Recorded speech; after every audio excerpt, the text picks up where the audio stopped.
आपण मानंको BD teaching channel को स्वागत। आज आम षष्ठ सप्तम अष्टम श्रेणी रे पढ़ुवा विद्यार्थी मानक उद्देश्य रे ज्यामितिर एकांतर कोण संपर्क रे किछि आलोचना करिबा। आशा करछि भिडियोटी आरंभ रो शेष पर्यंत देखिबा और सुनिबा। पसंद लगिले भिडियो को लाइक करिबा। षष्ठ सप्तम अष्टम श्रेणी रे पढ़ुवा विद्यार्थी निकट भिडियोटी शेयर करिबा, कमेंट दबा। यहीपरि नूतन नूतन शिक्षण वीडियो पाइबापी बीडी टीचिंग यूट्यूब चैनल को अधिकरू अधिक सब्सक्राइब करने पाखरे थिबा बेल आइकन को प्रेस करने प्रतिदिन बीडी टीचिंग तरफ जाउथवा नूतन नूतन शिक्षण वीडियो नोटिफिकेशन सर्वप्रथम पाइबा। एकांतर कोण दुईटी समांतर सरलरेखा A B O C D छेदक रेखा हेउची जी एच फल 8टी कोण उत्पन्न होईछि।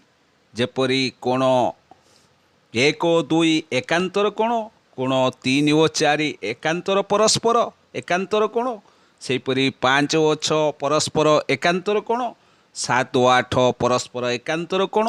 किपरि ए एकांतर कोण गुड़िक चिन्हिबा जार संज्ञा को भित्ति करी बहिस्थ छेदक रेखार बहिस्थ कोणद्वय विपरीत पार्श्व थिबे। जेपरि 1 ओ 2 परस्पर एकांतर, सेहीपरि बहिस्थ और विपरीत पार्श्व थे छेदकर 3 ओ 4 परस्पर एकांतर, सेहीपरि छेदक रेखार अंतस्थ कोण 4टी मध्यरु विपरीत पार्श्व थिबा सन्निहित होई नथिबा कोण 5 ओ 6 कोण 7 ओ 8 परस्पर एकांतर कोण मानकर परिमाण परस्पर समान।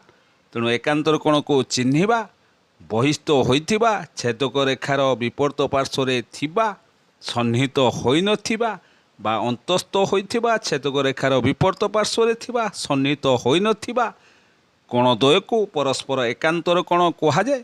एकांतर कोणद्वयर परिमाण परस्पर समान।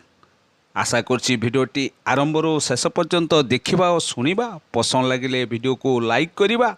ओडिया मीडियम रे पढ़ुवा षष्ठ सप्तम और अष्टम श्रेणी विद्यार्थी निकट को भिडियोटी शेयर करने, कमेंट दबा। यहीपरि नूतन शिक्षण वीडियो पाइबापी बीडी टीचिंग यूट्यूब चैनल को अधिकरू अधिक सब्सक्राइब करने पाखरे थिबा बेल आइकन को प्रेस करने प्रतिदिन बीडी टीचिंग तरफ जाउथवा नूतन नूतन शिक्षण वीडियो नोटिफिकेशन सर्वप्रथमे पाइबा।